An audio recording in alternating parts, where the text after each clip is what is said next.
August 7, 1944, 5:12 a.m. The sun had yet to rise. The hills of Mortagne in northern France were still draped in mist, and the low murmur of dread. In the valley below, 3 American groups, 2 infantry platoons and 1 light artillery team, were trapped like fish in a net. They had fallen back into what they believed was a defensive pocket. Instead, it became a killing ground. German panzer divisions were tightening from both sides. Machine gun fire rattled through the fog, and the radio hissed with one final transmission from headquarters. "Hold your position. Do not engage. Reinforcements en route." Inside his M4 Sherman tank, Lieutenant Carl Hartmann stared at the smoke shell in his hand. It wasn't meant to be fired. Not yet. Not without authorization. The manual called it wasteful.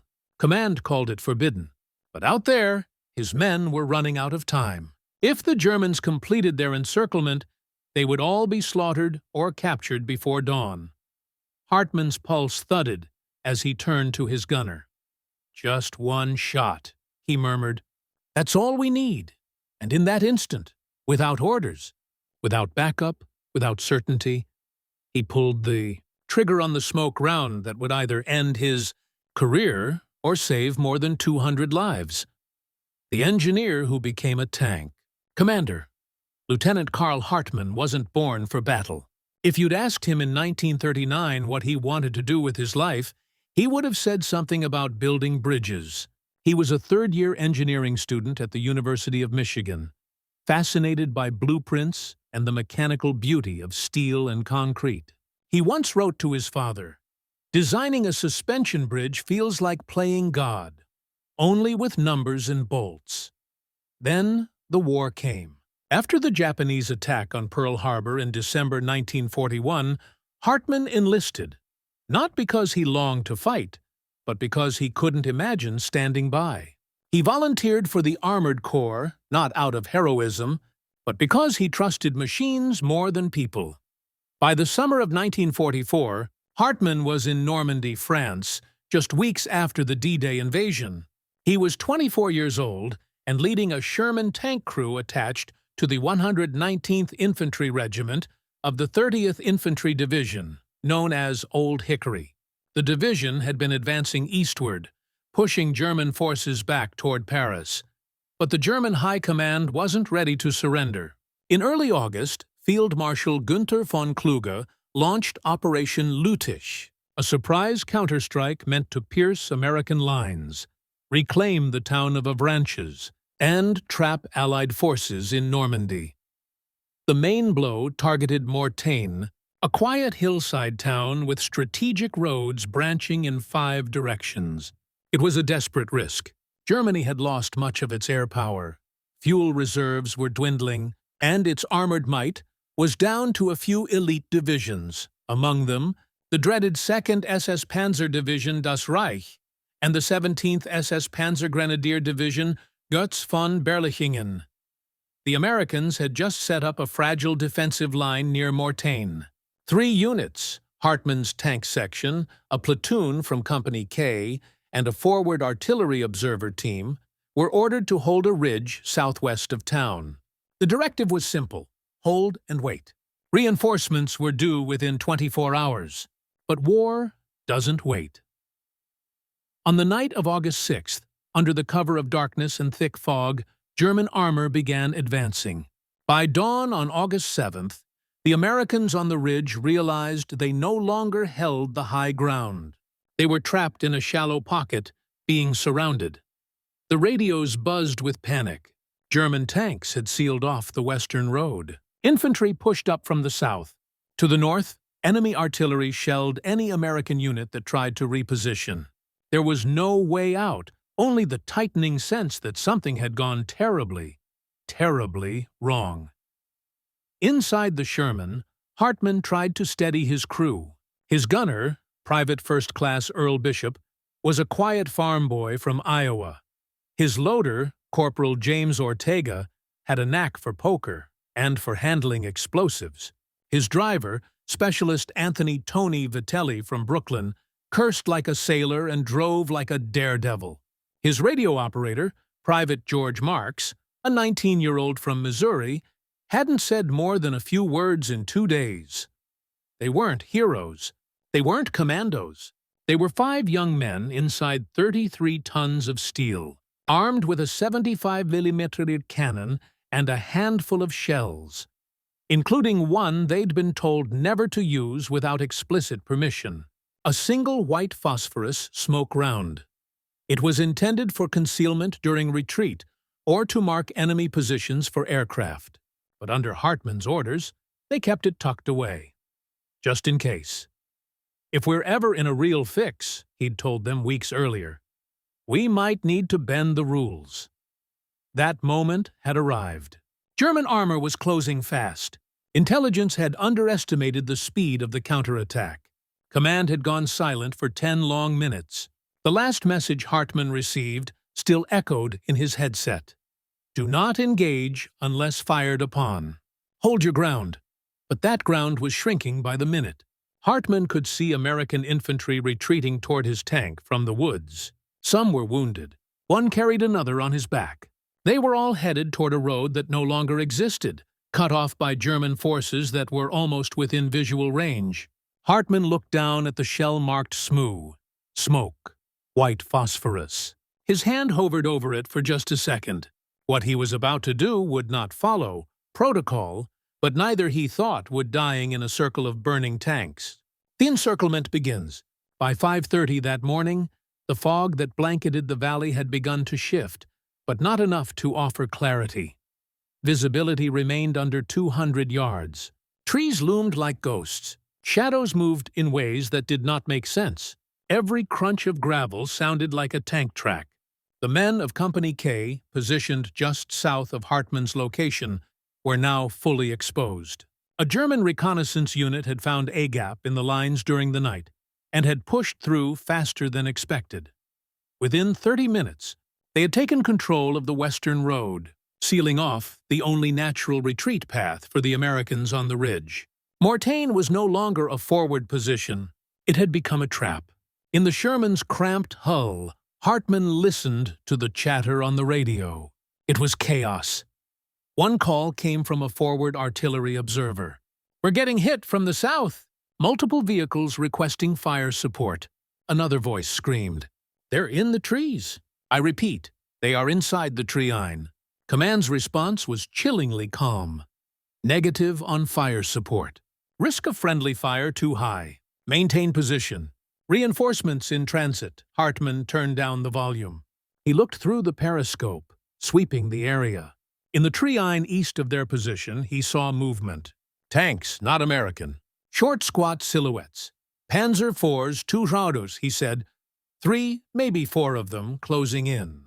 Earl Bishop, the gunner, rotated the turret tracking. Ortega had the next armor-piercing shell ready. Do we fire? Ortega asked. Hartman hesitated. The order was not to engage unless fired upon. Then came the first blast. A German shell ripped into the position held by the artillery observers 200 yards south. Fireballs and screams followed. No mistaking it. Engagement had begun. Return fire! Hartman yelled. Bishop squeezed the trigger. The Sherman's gun barked. One of the Panzerus caught the shell squarely and erupted in flames. The others scattered and returned fire. The tank rocked violently. Dirt exploded around them. One shell landed 10 ft short and showered the Sherman in Moudand shrapnel. The radio crackled again, this time from a runner unit. Command has lost contact with 1st Battalion. Mortain is compromised. Units to withdraw to phase line red. Repeat, fall back. Hartman froze. Phase line red was west toward the road now under German control. Hell, Tony muttered. They're telling us to retreat through a road that doesn't exist anymore. Outside the tank, American infantry were already moving. They were retreating in clusters, dragging wounded, shouting for medics. There was no formation, no command structure left. It was a route in slow motion, hampered by fog, gunfire, and confusion. German troops began to emerge from the south slope. Machine guns opened up. Men fell. Someone returned fire with a Browning automatic rifle, but it was not enough. The Germans were pressing the advantage. Hartmann could see it clearly now. In less than 10 minutes, the enemy would close the southern pinseer. That would complete the encirclement. If that happened, no one on the ridge would get out. His hands clenched the hatch. He scanned the terrain. The only possible exit now was due west, but German armor had cut that path. And yet, something else caught his eye. Wind. The smoke from the burning panzer was drifting westward toward the German lines, slowly, steadily. "Ortega," Hartmann said, "you still got that smoke shell?" The corporal hesitated. "The phosphorus zone." "Yeah, sir. We're not authorized to deploy that, unless I know what the manual says." Hartmann turned to the rest of the crew. "We're going to buy them a chance. One shot, that's all. We fire that shell west. Create a wall of smoke. They might not see what's moving through it. If they hesitate just for a minute, we can get those guys out." Tony raised an eyebrow. "What if they don't hesitate?" Hartmann met his eyes. "Then we buy time, nothing more." There was a long pause, then Ortega nodded. "Loading white phosphorus." As the loader slammed the shell into place, Bishop adjusted the elevation. Hartmann opened the hatch just a crack and watched the battlefield. Wounded soldiers crawling, others trying to drag radios or crates of ammunition, and behind them, death coming on steel tracks. He whispered more to himself than anyone else. "Let's make some noise." The crazy idea. The forbidden smoke shell. The white phosphorus shell was never meant for this. Officially, smoke rounds were used to obscure troop movement or to mark targets for airstrikes, not for direct combat, and certainly not without clearance.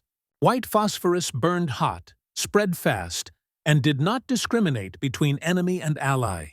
In the wrong hands or with the wrong wind, it could turn into a weapon of mass confusion or worse. Hartmann knew all of that. And yet, as the Germans closed in and the cries of wounded men echoed in his ears, he could only see one thing. "Time running out. Fire," he said. Bishop hesitated only for a heartbeat. The gun recoiled with a thump. The white phosphorus shell screamed out of the barrel and detonated mid-air, just 50 yards west of their position. Within seconds, thick gray smoke began to pour into the field like a curtain descending on a stage. The wind, mercifully steady, pushed it directly toward the German approach route. The battlefield changed instantly. The Germans, seeing the sudden wall of opaque smoke, ceased their advance. Tanks halted. Infantry paused. Through binoculars, they could see almost nothing. American movement became invisible. And that invisibility, however temporary, was enough. "Move!" Hartmann shouted into the radio. "Alan, it's west now. Use the smoke. Go." On the ridge, the scattered American units got the message. Infantrymen leapt from cover and began sprinting toward the western slope. Medics grabbed stretchers. Artillery crews abandoned their gear, grabbing rifles and dragging each other through the haze. Some carried wounded, others simply ran. Inside the Sherman, Hartmann rotated the turret slightly. "If they fire through it, we hit them back. But only if they fire first. We keep the illusion." "What illusion?" Ortega asked. "That we planned this," Hartmann said grimly. From the German perspective, the battlefield had gone dark. The sudden appearance of smoke where none had been before. Right as American forces began to vanish from sight, raised alarms. Some German commanders feared a counterattack. Others thought it was cover for incoming artillery or an aerial strike. In reality, it was nothing more than 5 men inside a tank gambling on wind direction and fear. For 90 seconds, nothing moved. And in those 90 seconds, the bulk of the remaining American forces on that ridge vanished into the smoke and made it to the rear line.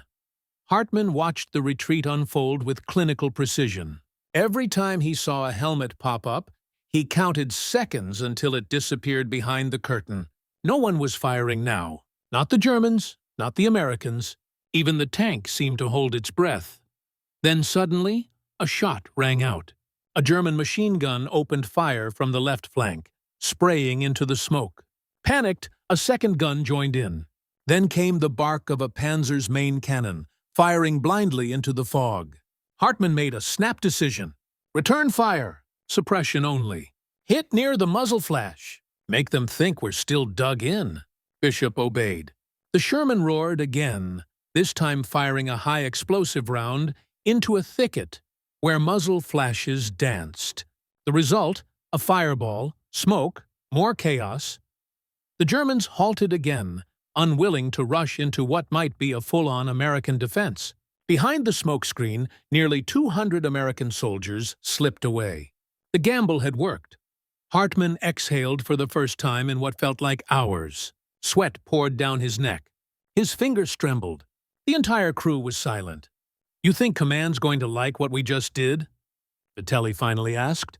Hartman didn't answer right away. Then he smiled, tight-lipped and tired. "I think Command will like that we're alive. Everyone move!" At first no one moved. The smoke rolled across the field like a living thing, swallowing everything in its path.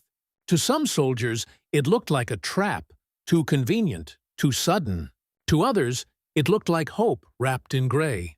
Then someone yelled, "They're covering us! Go! Move!" That was all it took. The entire ridge erupted into motion. Dozens of American infantrymen broke from cover and sprinted west into the fog. Some limped. Some carried wounded over their shoulders. A few paused only to toss away excess gear, helmets, ammo pouches, anything that slowed them down. The smoke was thick, acrid, and burned their lungs. But it also gave them the one thing they had not felt since dawn: a chance. One by one, squads slipped into the veil. What had been a frozen, scattered retreat just minutes before turned into a coordinated exodus, and Hartman's Sherman sat right at the edge of it, the last visible guardian before the void. "Keep the turret rotating," Hartman ordered. "Make them think we're covering everyone." "Ammo count?" Ortega asked. 4 armor-piercing, 2 high explosives, 0 smoke, Bishop replied. "That's enough bluff to look dangerous," Hartman said. From within the tank they could barely see 20 yards now. The fog and the white phosphorus smoke combined into a dense sheet of gray. Occasionally, they spotted shadows flicker through, running men, limping figures, stretchers. The Germans, for their part, still held their positions. Their officers, seeing the cloud, hesitated. Some suspected a full American counterattack under cover of smoke. Others feared booby traps or indirect fire. There were no orders to charge, and Noon wanted to be the first to walk blind into an ambush. The delay saved lives. A group of artillery spotters passed the Sherman, coughing and covering their mouths. One of them banged on the side of the tank. "Nice trick, boys. You just bought us our skins." Hartman didn't reply. He was focused on the map in his lap, calculating where the new fallback line might be, if there even was one. More groups followed. Some moved in silence. Others whispered prayers, curses, or the names of men they had lost just minutes earlier. Then came the last of them, a squad from Company K, moving slower, carrying 2 badly wounded on makeshift stretchers. One man waved frantically to Hartman. "They're closing in. You have to go now." Hartman nodded. He waited just long enough to see the final man disappear into the mist. "Tony," he said to his driver, "punch it. We're the last ones out." The tank lurched forward, treads crunching gravel and soft earth, pushing west into the smoke trail they had created themselves. As they moved, Hartman kept the hatch cracked, scanning for silhouettes. Enemy or friendly? Suddenly, a flash. A German machine gun opened fire from the right flank, blindly firing through the haze. Bullets pinged off the Sherman's hull. The tank rocked as it took a glancing hit. Hartman ducked instinctively. "Return fire! Suppression only." Bishop swiveled the turret, fired a high explosive shell into the source of the noise. The round hit a tree line and the explosion lit up the smoke for a split second before the gray curtain closed again. Silence returned. They pressed on, passing burnt-out jeeps, abandoned helmets, and the occasional discarded rifle. The battlefield looked like a graveyard in motion. 3 minutes later, they reached the edge of the smoke. The first rays of morning sunlight were beginning to pierce through the eastern fog, and there, just beyond the last ridge, they saw it. The American fallback line. Dozens of men huddled behind trucks, sandbags, and makeshift barricades. Medics rushed from person to person. Officers barked into radios. Someone was setting up a Browning machine gun. It was not pretty, but it was safety. As the Sherman crested the hill and came into view, a cheer erupted. They made it, tanks still rolling. A cheer erupted. They made it, tanks still rolling. From his hatch, Hartman raised a hand, half salute, half wave. Behind them, the smoke still billowed, buying precious seconds more. A few more stragglers emerged, coughing and bleeding, but alive. The encirclement had failed. The Germans had hesitated, and in that hesitation, the Americans had slipped away. All because of one shot, one forbidden shell. Inside the Sherman, Ortega finally exhaled. Next time someone calls smoke rounds useless, I'm going to punch them. Vitelli laughed.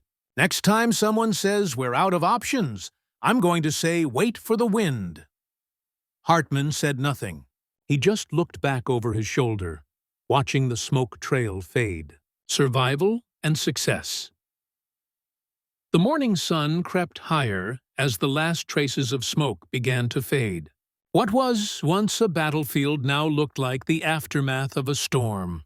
Scattered equipment, scarred trees, patches of scorched earth. But through that broken landscape, nearly 200 American soldiers had made it out alive. Hartman Sherman rolled to a stop behind a hastily constructed sandbag line. A medic immediately ran over to check the crew, but Hartman waved him off. "We're fine," he said. "Check the others first." Around him, survivors slumped to the ground, coughing, drinking water. Some sitting in silence, others wept. Noon spoke much. They all knew how close it had been. A lieutenant from Company approached, his face stree with dirt and smoke. Lieutenant Hartman. Hartman stood, still brushing ash off his uniform. The officer extended his hand. "You bought us time we didn't have. I don't know what that was, but it worked." Hartman shook it. It was just smoke. The man smiled bitterly. "Best damn smoke I've ever seen." Back at regimental headquarters, the initial reports were chaos. Units out of position, communications lost, enemy strength underestimated. There was every indication that Mortain would be recorded as a disaster, a costly tactical error in an otherwise advancing front. But then came the messages from the survivors. Not just that they had escaped, but Hoa's single tank against orders had deployed a white phosphorus smoke shell to mask a retreat. The act had delayed German armor, confused enemy coordination, and preserved 2 full infantry platoon and a forward artillery team. No officers were killed, only 14 wounded. Dozens of lives saved. Some even described it as a miracle. But command did not like miracles that came without orders. By the afternoon of August 7th, Hartman and his crew were summoned to a mobile command post. The mood was formal, tense. Colonel Raymond Sloan, a strict by-the-book officer from the divisional staff, did not waste time. "You deployed white phosphorus against protocol," he said, flipping through a clipboard. "No authorization, no prior clearance, no confirmation of air or artillery coordination. That is a direct violation of standing engagement rules." Hartman stood at attention. "Yes, sir. I take full responsibility." Sloan peered over his glasses. "Do you have any idea what could have happened if the wind had shifted?" "Yes, sir," Hartman replied. "We would have died anyway." There was silence in the tent. Then another voice spoke. Major Aniston, the operations officer from the 30th Division. He looked up from his own report. "Sir," he said quietly, "they saved 192 personnel, including all 3 forward observers. Without that smoke, we'd be retrieving bodies today." Colonel Sloan looked back down at their report. He didn't smile, but he also didn't argue. "You'll receive a formal review," he said to Hartman. "But, unofficially, well done." That was it. No medal, no ceremony, just an acknowledgement that something had gone right. In the days that followed, the battle for Mortain continued. The Germans failed to retake of ranches. Their counterattack stalled. Allied air superiority returned once the weather cleared, and American forces pushed east again. The smoke on that hill became just one small footnote in the larger campaign. But to the men who lived because of it, it was everything. 1 week later, a chaplain held a small impromptu service near a cluster of apple trees outside Mortain. No crosses, no speeches, just a gathering of those who had survived. Lieutenant Carl Hartmann did not say much that day. He stood with his crew listening. When someone asked him how he thought of the smoke idea, he simply shrugged.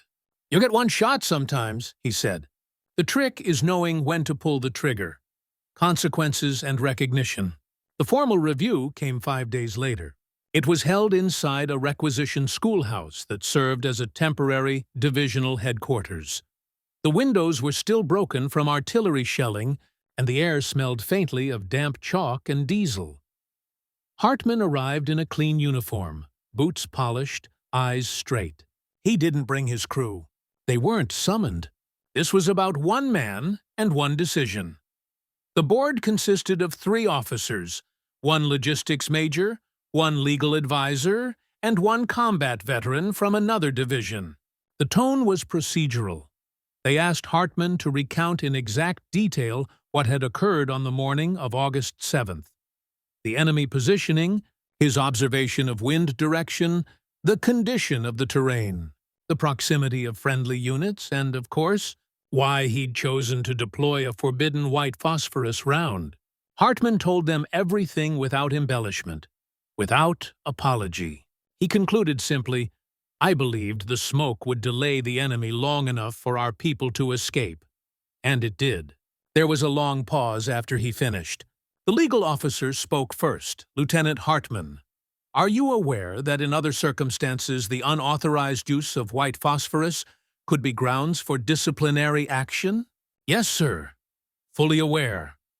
The logistics major added, "Do you understand the risks you placed on units downwind, including potential friendly casualties if the wind shifted?" "Yes, sir." Finally, the combat veteran leaned forward. His uniform bore a silver star. He had been at Salerno, Sicily, and Anzio. "I read every after-action report. You knew therisks, and you still made the call. You gambled, and you won." Hartmann said nothing. The veteran continued, "That takes more than guts. That takes judgment." He turned to the others. "I recommend no reprimand." There was no objection. The final report would state, "Lieutenant Carl Hartmann acted outside standard protocol, but in accordance with battlefield necessity and sound tactical judgment. No disciplinary action recommended." Unofficially, word spread fast. Within a week, officers from 3 different units requested after-action briefings from Hartmann. They wanted to know exactly how he judged the wind, how far he calculated the smoke spread, how long it lasted. His decision, once considered reckless, was being studied.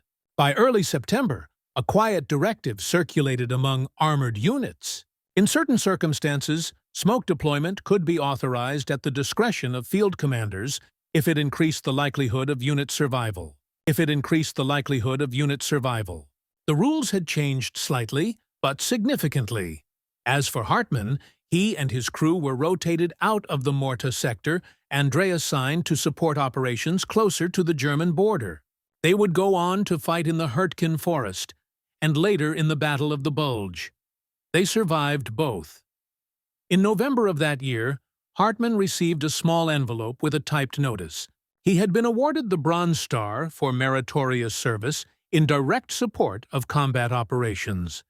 There was no ceremony, no photographer. The medal was handed to him at a quarterm's desk along with a form to sign. He looked at the box for a long time before placing it inside his duffel. Later that night, Ortega asked, "You going to tell your folks back home about it?" Hartmann shrugged. "They'd probably ask what took them so long." Vitelli chimed in. "You ever think they'll put your smoke trick in the manuals?" Hartmann grinned faintly. "Maybe, but I hope no one ever has to use it again." It was not the kind of glory people read about in newspapers.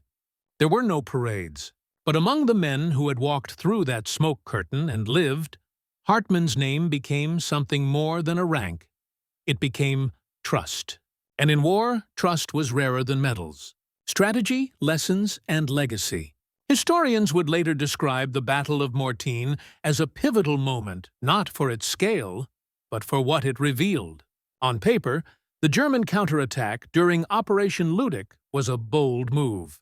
It involved more than 100 armored vehicles, including elite SS Panzer divisions. Their goal was strategic: drive west to Avanches and split the Allied front in two. Had they succeeded, the entire momentum of the post-D-Day campaign could have been compromised. But they failed. And while air power and Allied coordination played a massive role in turning back the German tide, small, unexpected moments mattered, too. Moments like what happened on the ridge outside Mortain on August 7, 1944, military analysts studying the battle later noted the psychological impact of Hartmann's smoke deployment. The German infantry commander leading the push toward the ridge reported in his field log: visibility ceased. Enemy position unclear. Feared ambush under cover of chemical screen. Ordered temporary hold of advance. That temporary hold lasted almost 12 minutes. In that time, the Americans escaped. 12 minutes changed everything. From a strategic standpoint, the incident reinforced a truth as old as warfare itself. Information and perception matter as much as firepower. The Germans, though better equipped and more experienced, hesitated because they didn't know what lay beyond the smoke. In war, hesitation is a silent killer, and in this case, it saved lives. Hartmann's action also sparked a quiet shift in doctrine. Armored training programs soon began adopting a more adaptable approach to the use of smoke. Instead of regarding smoke shells as a desperate last resort measure, instructors started teaching soldiers to see them as tactical resources. Force enhancers when used with precision, timing, and awareness of terrain and weather. It was a subtle adjustment, not a sweeping reform, but one that endured. Beyond military circles, the story never gained much public notice. There were no newspaper headlines, no newsreels highlighting Hartmann or his crew. Yet, for the men who lived it, that moment remained vivid. Private First Class Harold Jensen, one of the wounded infantrymen saved that day, later wrote in a letter to his wife, "I don't know the name of the man in the tank who fired that smoke shell, but I know this: I owe him everything. We all do." That letter was eventually preserved in the National World War II Museum in New Orleans. Another soldier, Corporal Elias Ford, would later write a brief memoir after the war. In it, he included a chapter titled "The Wall of Smoke," describing the experience. "We were dead men walking. Then the world turned gray, and through that gray, we found our way home." For Hartmann, the legacy was quieter still. After the war, he turned down an offer to remain in the service. He returned to the University of Michigan, completed his engineering degree, and eventually accepted a position designing automotive safety systems for a Detroit car manufacturer. Ironically, the man who once broke regulations to save lives with smoke would go on to develop structural designs that saved thousands more in automobile crashes. He rarely spoke about the war. When asked by his children what it had been like, he would simply reply, "Loud, fast, and full of choices you don't get to make twice." Yet, one worn folder labeled AR Mortain Ridge Engagement stayed tucked away in the back of his closet for decades. Inside were a map, a crew photo, and a single shell casing polished to a shine. Years later, long after uniforms had been stored away and medals forgotten in drawers, Carl Hartmann wrote a letter to his younger sister.